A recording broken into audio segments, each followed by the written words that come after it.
Hello students. Next topic is difference between decrease and contraction of supply. So on one side we have decrease in supply and on the other side we have contraction of supply. Even इसकी एक heading और बन सकती थी which is decrease in quantity supplied. तो अगर exam में वो आपसे ये भी पूछ लेता है that explain the difference between the decrease in supply and decrease in quantity supplied, तो कंफ्यूज मत होना, एक ही बात है. मतलब कॉन्ट्रैक्शन ऑफ सप्लाई को हम डिक्रीज इन क्वांटिटी सप्लाइड भी कहते हैं. So decrease in supply, first point, it is a shift of supply curve and contraction के केस में it is a movement along supply curve. Decrease in supply है तो कैसा शिफ्ट आएगा? Leftward shift. और कॉन्ट्रैक्शन के केस में supply curve में कैसी मूवमेंट होती है? Downward movement. मैं यहां पे लिख रहा हूं downward movement. Okay, downward movement along the supply curve. It is a case of contraction of supply. यहां पर अगर हम फैक्टर्स की बात करें that which factors are responsible for the decrease in supply. So these will be, first one, obsolete technology. Rise in cost means rise in, even इस cost की जगह आप लिख सकते हो rise in prices of inputs, prices of inputs और inputs prices. इस point को अभी आप डिलीट कर दीजिए. Last point, rise in excise tax.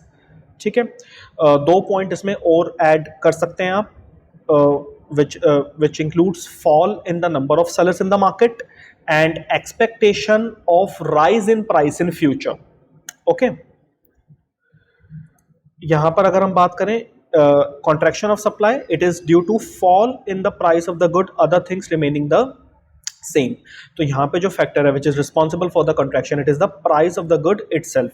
So when price reduces, quantity supplied also gets reduced. Okay, next, fourth point, it is defined as a fall in supply at the same price of the good. बात सही है, जब good का price में कोई change ना आए, it will remain same but still the quantity supplied reduces due to the unfavorable changes in other factors. तो वो केस कौन सा है? Leftward shift of supply curve. And it is defined as a rise in supply due to lower price of the good. यहां पर पहले price reduce होगा and then quantity supplied will be increased, quantity supplied will be decreased. Okay, graphical representation, same price पे आपकी quantity supplied reduce हो गई तो कैसा केस है? Leftward shift in supply curve.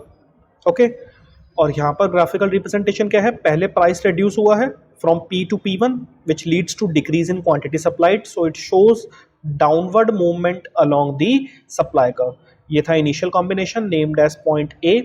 This is the new combination named as point B. Movement from A to B represents downward movement along the supply curve. Even आप चाहो तो एक point इससे पहले, ग्राफिकल रिप्रेजेंटेशन से पहले, एक पॉइंट स्केड्यूल का भी आप ऐड कर सकते थे टैबुलर रिप्रेजेंटेशन करके. कि टैबुलर रिप्रेजेंटेशन में आप दिखा सकते हैं कि पहले प्राइस था 10, क्वांटिटी सप्लाइड थी आपकी मान लीजिए 20.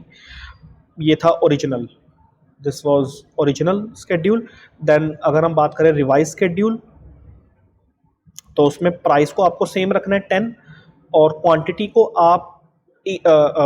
आप डिक्रीज कर दीजिए, 10 कर दीजिए, कि सेम प्राइस पे जो क्वांटिटी है वो डिक्रीज हो गई फ्रॉम 20 यूनिट्स टू 10 यूनिट्स. ऐसे ही यहाँ पे एक टेबुलर रिप्रेजेंटेशन का बनेगा जिसमें ओरिजिनल की अगर हम बात करें पहले, original supply schedule. So price let's take it as 10, quantity let's take it as 20. Then revised supply schedule, revised में प्राइस में इस बार चेंज आएगा, प्राइस डिक्रीज होगा पहले from ₹10 to ₹5, which leads to decrease in quantity supplied from 20 units to 10 units. Okay, तो एक tabular representation का पॉइंट भी आप ऐड कर सकते हैं अपने इस डिफरेंस में. Fine, thank you.